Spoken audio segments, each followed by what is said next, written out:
So I just got my analytics reports on my latest videos, and it looks like you guys only watch things for 1.5 minutes, so I gotta make things more interesting, shorter, exciting. This is a Halloween themed episode where we're talking about the evil buildings of Montreal. Buildings so evil that they eat other buildings.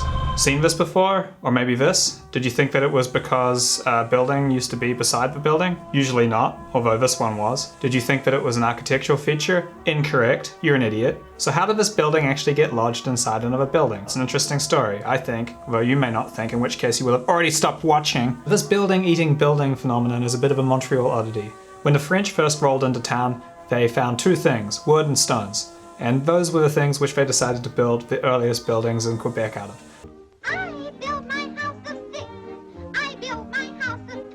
So when they built something out of wood, it usually burnt down. When they built something out of stone, it would usually stay standing. Wood is useless. Wood's not very good. Wood looks nice, but wood's dangerous. You'll notice the buildings that survive from that era are almost exclusively made out of rubble masonry. Rubble masonry is kind of like, if you were thinking of life as being like a civilization tech tree, it's kind of your next step out of moving out of caves on the using stone branch of the tech tree. So after the French left, and by the way, here's a fascinating thing. During the treaty negotiations with the British, they were given the opportunity of keeping Guadeloupe or New France, and they chose Guadeloupe because of the sugar plantations. Ooh, just for short-sighted. Did they not think there's so much land? This has got to be a bit of an island in the Caribbean. Anyway, whatever. So when the English showed up, the town burnt down. No connection to the English showing up, it just did. And it gave the English an opportunity to get to work on leaving an imprint and shaping Montreal in a more English way. A lot of English architects had moved to town and they jumped to it. When the building that was going to be commissioned was a really nice custom architectural design, they would level the lot, keep the rubble stone as a foundational base, which is what it was traditionally very good for and used for right up to the 1900s. And then they would quarry limestone, which is what people here call greystone because the limestone here is grey, or at this point they had the opportunity of building things in brick. One of the early limestone quarries of this grey limestone was in Mile End along a road called Chemin de Carrières. The bricks, on the other hand, would have come from Avenue de Briquerie. It was very convenient at that time, actually. When you look at the road names, you got Mill Street, Avenue de Briquerie, Chemin de Carrières. I mean, they didn't have Google Maps, but directions were a little bit simpler. Say you had a big budget and you wanted to build something grand, you're probably going to go for the more expensive, luxuriant stone. If, on the other hand, you were asked to build a warehouse to store some imported goods that had just come up the St. Laurent to Montreal, then you're probably going to build out of brick. So you see a lot of this consumed building architecture for a few reasons. The first being, you have a drastic change in the building material and the people that were building buildings.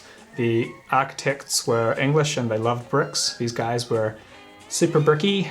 And so the difference really stands out. There's the red brick sitting on top of the grey stone. The other reason is that they needed these buildings quickly. If you're a Montreal merchant, you could save a bit of time and a bit of money by just making use of the existing wall. I mean, who gives a shit? It's not that pretty, but you know what? There's a housing shortage because everyone's house is just burnt down for the third time. Might as well just put some bricks on top of there and finish up the building. Another reason is the rubble masonry was super solid. There's nothing wrong with it at all. What's kind of good with rubble masonry is you can use it as a foundation, and also if you don't have a big insulation requirement, it's decent as a wall. I kind of love these buildings because they're like sedimentary rocks. They show the periods between the different colonial powers in Montreal and different architectural styles.